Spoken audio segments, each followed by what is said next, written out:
Bismillahirrahmanirrahim. Assalamualaikum warahmatullahi wabarakatuh. Perkenalkan, nama saya Muhammad Diha Darajat, NPM 260 608J 24052 dari Prodi Penjas Angkatan 24.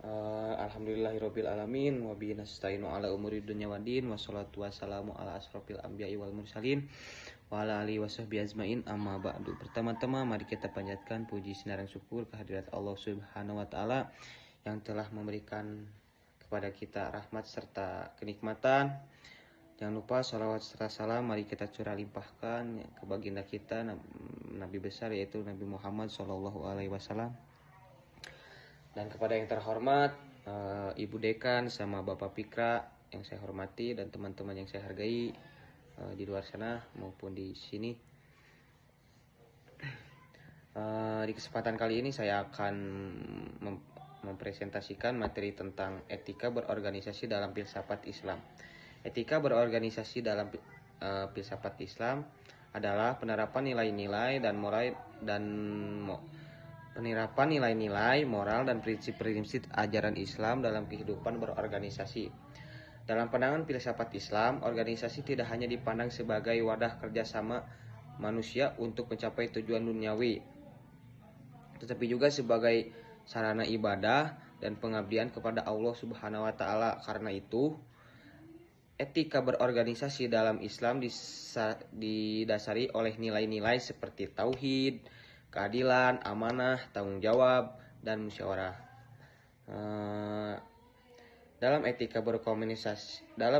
berorganisasi filsafat Islam ada beberapa poin seperti landasan filsafat etika berorganisasi dalam Islam yaitu seperti Al-Quran sudah dituliskan di dalam Al-Quran, dan tolong menolonglah kamu dalam mengajarkan kebajikan dan takwa, dan jangan tolong menolong dalam berbuat dosa dan permusuhan. Quran Surat Al-Ma'idah ayat 2. Hadis Nabi Muhammad SAW, sebaik-baik manusia adalah paling bermanfaat bagi manusia lainnya. Hadis riwayat Ahmad. Akal dan filsafat Islam. Dalam filsafat Islam, manusia dipandang sebagai makhluk sosial, itu madani bi al-tobi, artinya manusia membutuhkan organisasi untuk mencapai kesempurnaan hidupnya.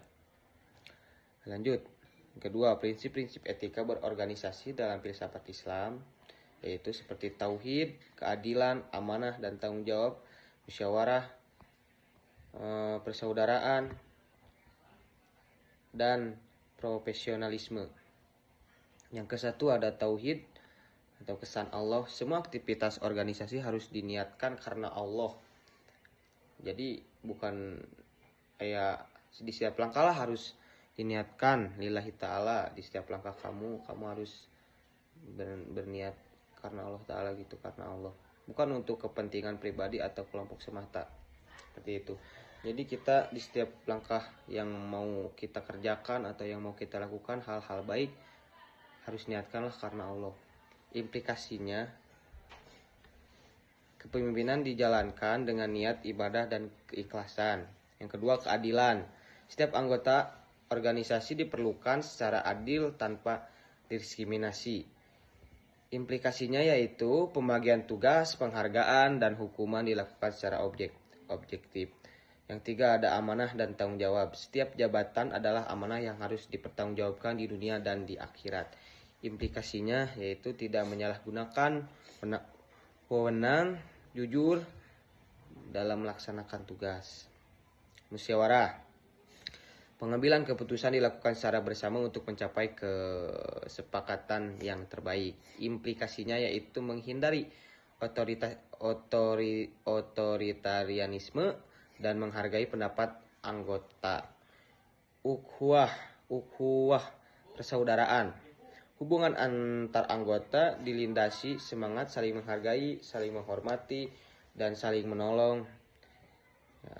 Implikasinya itu mencegah konflik, memperkuat solidaritas organisasi, dan mempererat kekeluargaan lah. profesionalisme, yaitu Islam mengajarkan agar pekerjaan dilakukan dengan sungguh-sungguh dan sempurna. Implikasinya, anggota organisasi harus kompeten dalam melakukan pekerjaan atau kegiatan, disiplin dan bertanggung jawab. Poin ketiga ada tujuan etika berorganisasi dalam filsafat Islam. Yang satu yaitu mewujudkan organisasi yang adil, jujur, transparan, dan berorientasi pada kemaslahatan umat, membangun budaya kerja yang berintegritas dan berdasarkan nilai-nilai spiritual, menjadikan organisasi sebagai sarana ibadah sosial untuk mencapai rahmat lil alamin. Poin keempat ada contoh penerapan etika berorganisasi dalam Islam. Seorang pemimpin organisasi Islam selalu bermusyawarah sebelum mengambil keputusan penting. Ada juga pengurus lembaga zakat menyalurkan dana dengan jujur dan transparan. Anggota organisasi dakwah menjaga ukhuwah dan tidak menjatuhkan sesama anggota. Semua kegiatan organisasi diawali dengan niat ibadah dan doa bersama. Ya cukup sekian dari saya. Mohon maaf tidak ada kesalahan dan kekurangan karena saya di sini sedang belajar mencapai tujuan saya. Selamat dunia akhirat. Al-insanu binisan wa halul khoto. Manusia itu tempatnya salah dan lupa. Mohon maaf, sekian dari saya. Wabillahi taufiq wal hidayah. Wassalamualaikum warahmatullahi wabarakatuh.